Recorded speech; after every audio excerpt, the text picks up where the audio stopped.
George గారు, ఈ cinema అంటే ఇప్పుడు సె సెట్ నెట్‌లు ఏమి లేవు. ఓటీటీ బిజినెస్‌లు గానీ, శాటిలైట్స్ కానీ ముందున్నంత యాక్టివ్‌గా లేవు.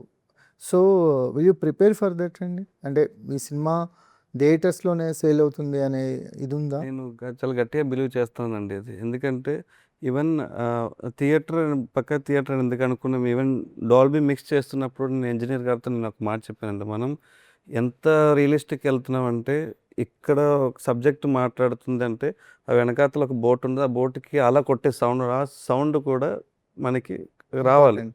అంటే ఎండ్ ఆఫ్ ది డే ఏంటంటే ఇప్పుడు ఒక ఆడియన్స్ ఎళ్లి థియేటర్‌లో కూర్చొని ఆ సినిమా చూస్తుంటే వాళ్ళు అక్కడ సముద్రంలో ఉన్న ఆ అంబియన్స్ ఖచ్చితంగా రావాలి మనకి. నేను మ్యూజిక్ డైరెక్టర్ గారితో అయినా ఏదైనా మనం చెప్పిందదే. అండ్ ఖచ్చితంగా ఇది థియేటర్‌లో ఎంజాయ్ చేస్తారండి. సో, అందుకే మనంతా సినిమాటిక్‌గా తీయడానికి కూడా రీజన్ అదే. నేనైతే గట్టిగా బిలీవ్ చేస్తున్నాను అది. సో, మీ తెరచాప విజయ తీరాలకు చేరుస్తుందని నమ్ముతున్నాను sir. Thank wish you. You all the best. Thank you so much. Thank you.